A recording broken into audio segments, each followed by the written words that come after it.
मैंने जब कल का वीडियो अपलोड किया था तो उसमें मैंने एक चीज़ बताई थी कि जब मैं इनपुट एरे से जब एक रिजल्ट एरे को प्रिपेयर कर रही थी कि हाँ ये मेरे एज अ आउटपुट की तरह रिटर्न होना चाहिए, बट एक अजीब सी चीज़ हो रही थी कि मेरा इनपुट एरे ही वापस रिटर्न हो रहा था।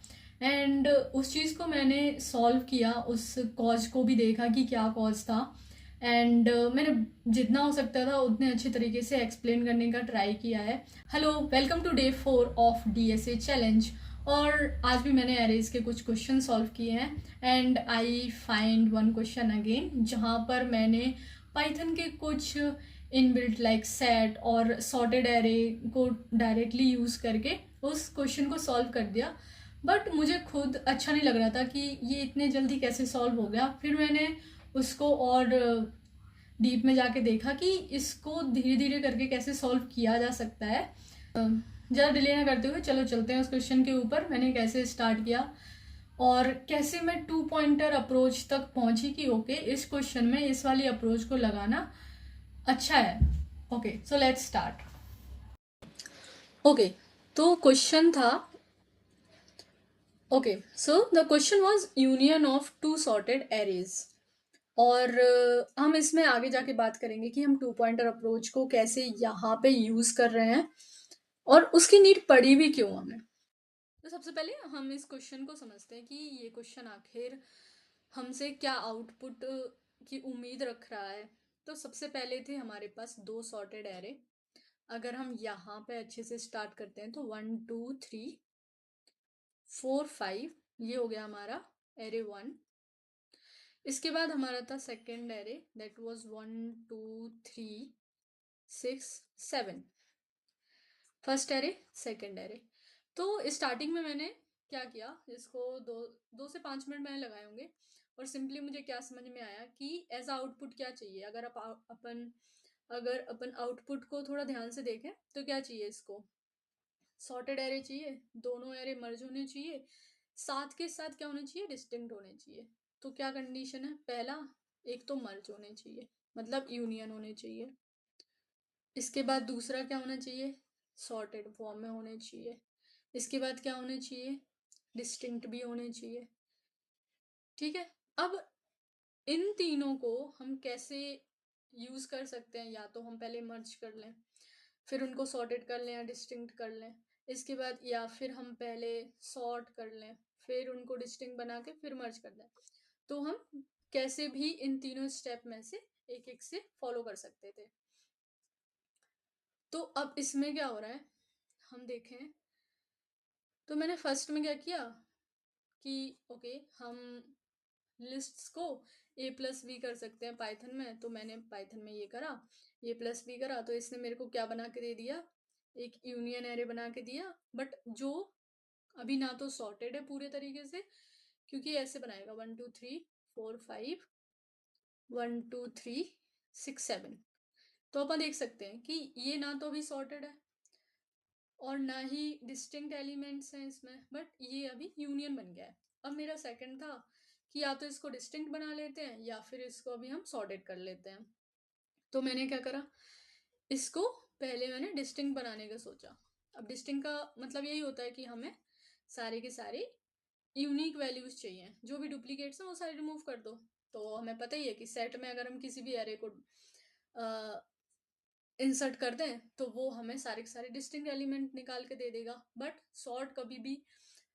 सेट कभी भी इस चीज़ की गारंटी नहीं देता है कि वो हमेशा सॉर्टेड फॉर्म में ही हमारे रिजल्ट को रिटर्न करेगा, वो कैसे भी दे सकता है। तो यहाँ पे क्या किया मैंने, इसको ये देखिए, इसको सेट में डाला और लिस्ट में वापस से कन्वर्ट इसलिए करना पड़ा ताकि मैं उसको ये सॉर्टेड लिख के सीधा का सीधा उसमें पास करूं और मेरी इस तरीके का आउटपुट रिटर्न हो जाए। तो इसके बाद मैंने सिंपल यही करा, सेट में इसको पास कर दिया, करेक्ट है, इस यूनियन को पास किया और लिस्ट में इसको क्या करा, कन्वर्ट करा और बस सॉर्टेड करके इसको कर दिया रिमूव डुप्लीकेट्स। ये कर दिया मैंने और इससे मेरा बढ़िया तरीके से चल गया। मेरे सारे टेस्ट केसेस भी पास हो गए, कोई इशू नहीं आया इस चीज़ में मुझे, राइट। बट जब मैंने इसको सोचा कि ओके, मैंने यहाँ पे सीधे का सीधा मेरे को पता था कि ये 3 स्टेप फॉलो करने हैं और मैंने लिख दिया। बट मैंने ना ही एक अच्छा कोड लिखा सॉर्ट करने के लिए, ना ही मैंने एक अच्छा कोड लिखा कि मैं डुप्लीकेट को रिमूव करूँ। तो ये 2 से 3 चीज़ें मुझे लगी कि मुझे थोड़ा और एक्सप्लोर करना चाहिए। तो मैं गई फिर सेकंड अप्रोच के ऊपर।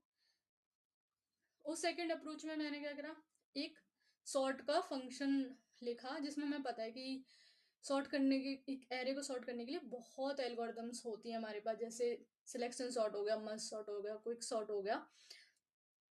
तो मैंने क्या किया, मैंने मर्ज सॉर्ट और क्विक सॉर्ट को तो यहाँ पे नहीं अप्रोच करा। मैंने क्या किया, ओके चलो सिलेक्शन सॉर्ट से एक बार करके देख लेते हैं।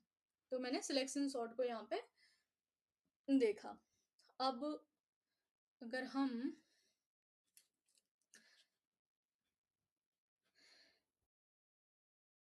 देखें थोड़ा यहाँ जाके, ठीक है,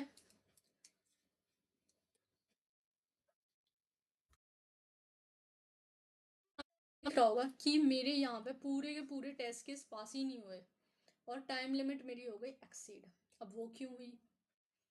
वो इसलिए हुई क्योंकि जो सिलेक्शन शॉट की टाइम कॉम्प्लेक्सिटी है वो है, जो सिलेक्शन शॉट की टाइम कॉम्प्लेक्सिटी बनती है वो बनती है बिग ऑफ एन स्क्वायर। अगर अब टाइम कॉम्प्लेक्सिटी का मुझे कैसे पता लग रहा है, क्योंकि मैं यहाँ पे एक आई लूप को चला रही हूँ एक पूरे पर्टिकुलर लेंथ तक और उसके बाद मैं फिर से जे लूप को चला रही हूँ। तो जब क्या होगा, n मल्टीप्लाई बाय n हो जाएगा तो कितना बन जाता है, एन स्क्वायर। तो इसलिए मेरी टाइम कॉम्प्लेक्सिटी बन गई big of N square selection sort की जगह पे।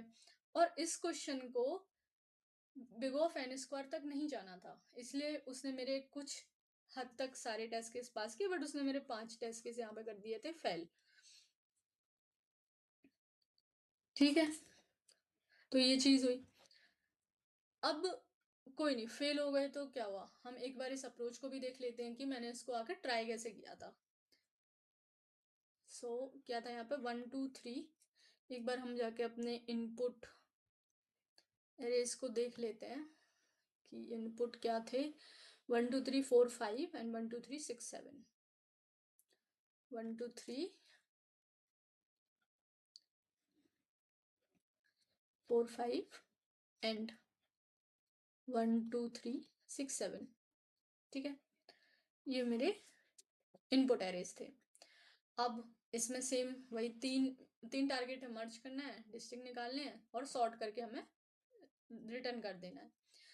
तो इसमें मैंने थोड़ी ज़्यादा बुद्धि लगाते हुए काम किया कि ओके, एक काम करते हैं, एक ही एरे में फर्स्ट वाले एरे में क्या करते हैं, अपेंड करा देते हैं सेकंड वाले एरे को। ठीक है, तो मैंने क्या करा, अपेंड करवाया। अगर आप इतना वाला पार्ट देखें तो ये सिर्फ अपेंड ही करवा रहा है। तो अपेंड करवा के हमें क्या मिल गया, 1 2 3 4 5 1 2 3 6 7। अब अगेन 2 टारगेट बचे, सॉर्ट करना है और डिस्टिंक्ट निकालना है। ठीक है, तो अब मैं चली गई इसको पहले सॉर्ट करने। अब सॉर्ट करने गई तो क्या, सिलेक्शन सॉर्ट में क्या कैसे काम करता है कि वो लेता है करंट एलिमेंट और उसको स्वैप कर देता है मिनिमम एलिमेंट के साथ। ठीक है, तो मतलब 2 पॉइंटर लेगा, आई एंड उसके बाद लेगा आई क्या होगा मेरा, मिनिमम इंडेक्स, मतलब कि i start is equal to 0। तो एक लेगा आई जिसको ये मान क्या लेगा, मिन इंडेक्स मान लेगा कि ठीक है भाई यहीं से स्टार्ट करते हैं। फिर ये क्या, इसको अब क्या फाइंड करना है, पूरे के पूरे एरे में एक मिनिमम एलिमेंट फाइंड करना है। और इस मिन इंडेक्स को, जरूरी तो नहीं है ना, यहाँ पे हमें दिख रहा है कि 1 हो सकता है हमारा मिनिमम एलिमेंट है।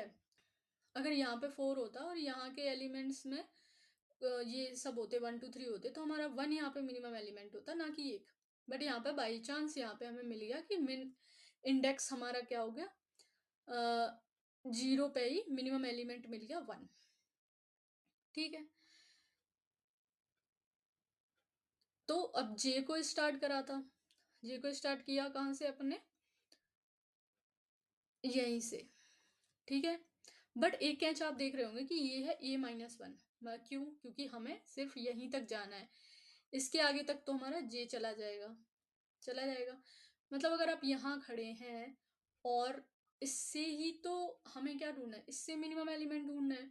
तो अगर इससे मिनिमम एलिमेंट कोई भी होगा तो जे यहाँ तक जाके फाइंड कर देगा। तो इस तरीके से हमारा जो मिनिमम एलिमेंट है वो करंट एलिमेंट के साथ स्वैप कर जाएगा और एक एक करके ये पूरा का पूरा स्वैप करता रहेगा। ठीक है, तो इस तरीके से इतने लूप में मेरा क्या चल रहा होगा, सिलेक्शन सॉर्ट चल रहा होगा। तो यहाँ पे मैं सिलेक्शन शॉर्ट में इतना डीप में नहीं जाऊंगी। मेरा मेन फोकस है कि टू पॉइंटर अप्रोच को कैसे सॉल्व करना है। तो इस तरीके से इसने जो मिनिमम एलिमेंट को करंट एलिमेंट के साथ स्वैप कर करके इस सारे के सारे एरे को क्या करा होगा, सॉर्ट कर दिया होगा। अब उसके बाद हमारा थर्ड टारगेट आता है कि हमें डिस्टिंक्ट निकालना है। अब डिस्टिंक्ट निकालने के लिए क्या करना पड़ेगा, अब ये हो गया सॉर्ट हो गया, तो 1 1 2 2 3 3 4 5 6 7 ये बन गया ये अरे। जब ये बना तो फिर क्या होगा कि हमें देखना है कि सारे के सारे डिस्टिंक्ट हो। तो सबसे एक नॉर्मल वे होता है डुप्लीकेट्स हटाने का, दैट इज कि अपने नेबर को चेक करो कि क्या ये आपस में सेम है। तो सबसे पहले मैंने स्टार्ट किया कि 1 को मैंने रख लिया, अपने आंसर में रख लिया। क्यों? क्योंकि ये फर्स्ट वाला तो डिस्टिंक्ट ही होगा। अगर सेकंड वाला इससे मैच कर रहा है तो हम सेकंड वाले को इंसर्ट नहीं करेंगे।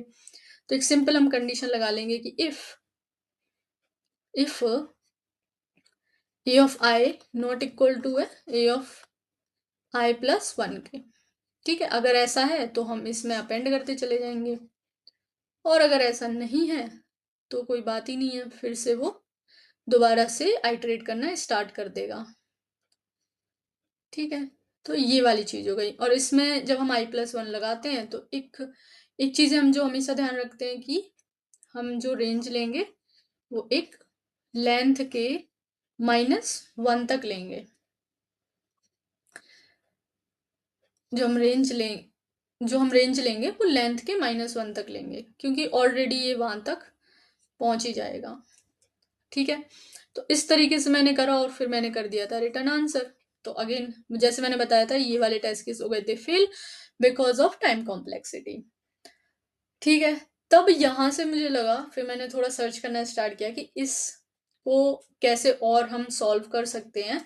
देन आई फाउंड कि हम यहाँ पे टू पॉइंटर अप्रोच को लगा सकते हैं, और अगर आप देखें तो बढ़िया तरीके से सारे टेस्ट केस हो गए थे मेरे पास।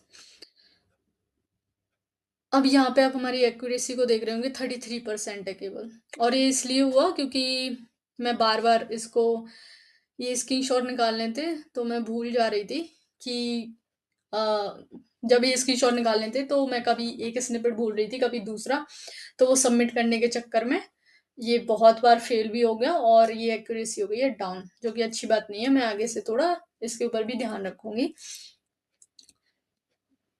तो यहाँ पे हम देखते हैं, तो सबसे पहले क्वेश्चन आता है कि हम टू पॉइंटर अप्रोच का यूज कहाँ करेंगे। कैसे क्वेश्चंस होंगे कि हम पहचान लें कि ओके यहाँ पे हमारी टू पॉइंटर अप्रोच ही यूज होगी। ठीक है, तो दोज क्वेश्चंस विल बी कि या तो हमारे दो सॉर्टेड एरे हैं, उनमें हमें यूनियन निकालना है, इंटरसेक्शन निकालना है, हम तब यूज करते हैं। स्लाइडिंग विंडो वाले क्वेश्चंस होते हैं, हम उनमें भी टू पॉइंटर अप्रोच का यूज करते हैं। हम आगे के नेक्स्ट वीडियोस में देखेंगे स्लाइडिंग विंडो वाले क्वेश्चंस भी, बट यहाँ पे हम ये वाला क्वेश्चन देख लेते हैं कि इसमें मैंने कैसे टू पॉइंटर अप्रोच का यूज किया और इसकी time complexity big O of n+m होती है। ठीक है, तो अभी देखते हैं ये वाले क्वेश्चन में।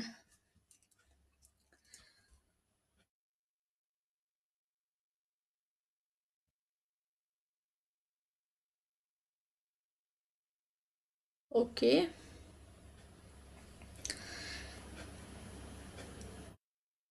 ठीक है, उसके पहले फिर से हमें एक बार जाके इनपुट देखना पड़ेगा कि क्या था, इनपुट क्या था। Input was 1 2 3 4 5 1 2 3 6 7. Okay.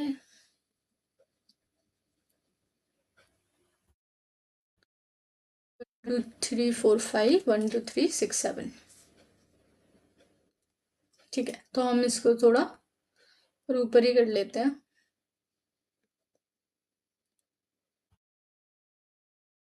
इस तरीके से। तो लेट्स सी 1 2 3 4 5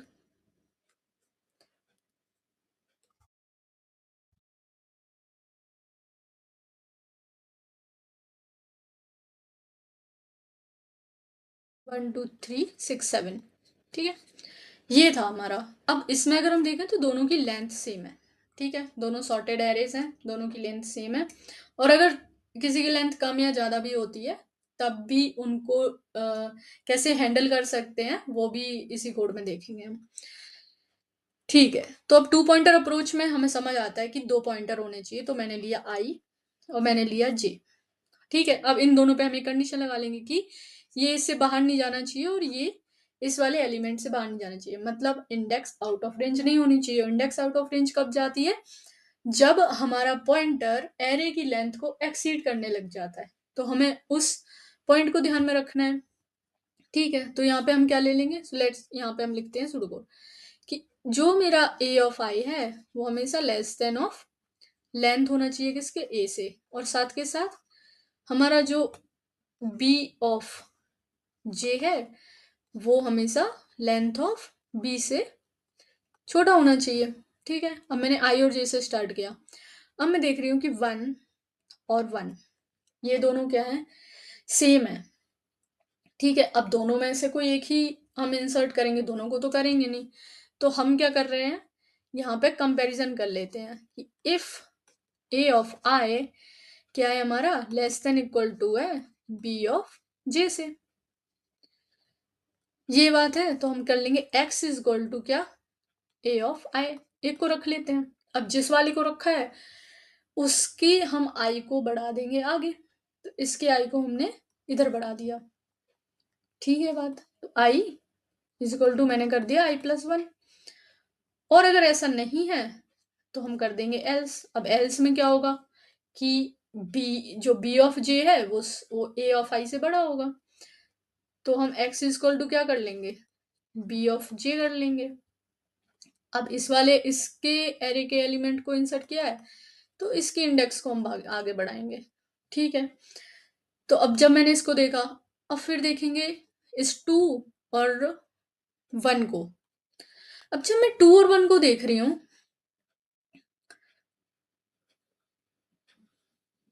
यहाँ पे इसके इंडेक्स को हम आगे बढ़ाएंगे और फिर हम क्या कर लेंगे, एक हमने बना लिया कि ठीक है भाई ये मेरा आंसर है, आंसर की लिस्ट है, इसके अंदर मैं अपने आंसर को अपेंड करती जाऊंगी।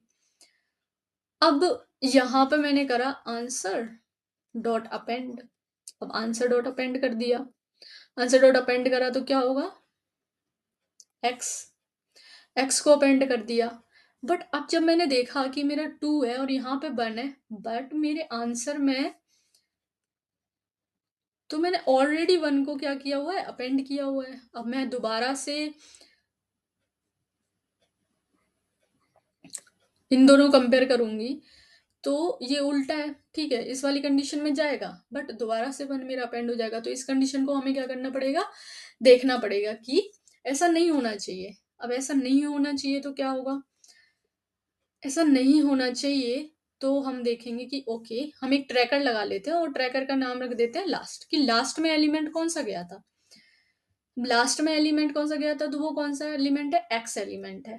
तो मैं बोलूंगी कि लास्ट इज इक्वल टू है एक्स। अब उसको अपेंड कब करना और कब नहीं करना है कि वो मेरे जो नया एलिमेंट आ रहा है उससे मैच ना हो। ठीक है, तो मैंने इसको स्टार्टिंग में नन बोल दिया और यहाँ पे बोल दिया कि if x not equal to last हो तभी इसको अपेंड करो और लास्ट को क्या कर दो, अपडेट कर दो। तो यहाँ पे मेरा आई था, इसने 1 के साथ क्या किया, चेक किया। इसमें इंसर्ट वो नहीं करने वाला है। क्यों नहीं करने वाला है, क्योंकि वो ऑलरेडी 1 यहाँ पे देखने को मिल रहा है हमें। ठीक है, ओके, यहाँ पे इसने अपेंड तो नहीं किया बट मेरे आई और जे में तो चेंज आएगा। यहाँ पे इसने देखा था कि ए ऑफ आई क्या less than equal to way of J है, नहीं है, तो इसने जे वाले इसको आगे बढ़ा दिया इंडेक्स को। अब इसको आगे बढ़ाया, अब इन दोनों में फिर से क्या होगा, कंपैरिजन होगा। मैच कर गए फर्स्ट वाले पे ही, क्योंकि ये इक्वल टू है, 2 इक्वल टू 2 है, तो मेरा आई आगे बढ़ गया। एक्स की वैल्यू कितनी हो गई है, 2 हो गई है, तो अब 2 यहाँ पे अपेंड कर जाएगा। फिर 3 और 2 में बात जाएगी, दोबारा से वो जे को देखेगा, हमने 2 ऑलरेडी अपेंड किया हुआ है, तो मेरा यहाँ पे जे आगे बढ़ेगा। अब जे आगे बढ़ना है तो 3 और 3 में होगा, फिर से 3 इंसर्ट कर जाएगा, राइट, 3 इंसर्ट कर जाएगा। अब आई आगे बढ़ेगा, किस में हो रही होगी, 4 और 3 में हो रही होगी, बट 3 को हम ऑलरेडी इंसर्ट कर चुके हैं, तो जे हमारा यहाँ पे आगे बढ़ जाएगा। अब क्या होगा, 4 और 6 में कंपैरिजन हो रहा होगा, तो 4 इंसर्ट कर जाएगा और आई हमारा आगे बढ़ेगा। अब 5 और 6 में कंपैरिजन होगा, तो 5 छोटा है 6 से, तो 5 इंसर्ट करेगा, ठीक है। अब 5 इंसर्ट कर गया, लेकिन 6 और 7 हमारा रह गया। यहाँ पे 5 तो इंसर्ट कर गया, 6 और 7 हमारा रह गया। अब क्या होगा कि रह गया, तो ये वाला लूप अगर देख रहे हैं तो j is less than length है b के, तो ये x is equal to B of j करके इसको अपेंड कर लेगा, क्योंकि लास्ट वाला एलिमेंट तो इसके बराबर है नहीं, तो ये 6 को इंसर्ट करेगा, इन सेम वे यहाँ पे 7 को इंसर्ट करेगा। अगर यहाँ पे हमारे कुछ एलिमेंट ए वाले एरे के रह जाते, तो ये वाला वाइल लूप लगा के इसको इंसर्ट करवा लेता, राइट, इन एलिमेंट्स को इंसर्ट करवा लेता। तो इस तरीके से पूरा का पूरा हमारा 2 पॉइंटर अप्रोच इसमें यूज हुआ, जिसने big O of m plus n में इस क्वेश्चन को सॉल्व किया। आगे के वीडियोस में भी हम देखेंगे कि कैसे और 2 पॉइंटर अप्रोच से हम क्वेश्चंस को सॉल्व कर सकते। अगर ये वाला एक्सप्लेनेशन आपको क्लियर है तो आगे क्वेश्चंस भी इजी रहेंगे, क्योंकि स्लाइडिंग विंडो वाले क्वेश्चंस भी होंगे इसमें, तो हम उनको भी देखेंगे कि कैसे सॉल्व करना है। और अगर इस क्वेश्चन से रिलेटेड कोई भी डाउट है, प्लीज़ आप कमेंट सेक्शन में लिख दीजिए, हम साथ में डिस्कस करेंगे, और मुझे भी हेल्प होगी कि किस तरीके से मुझे और इम्प्रूव करना है कि मैं अच्छे से बता पाऊँ। मिलते हैं नेक्स्ट वीडियो में।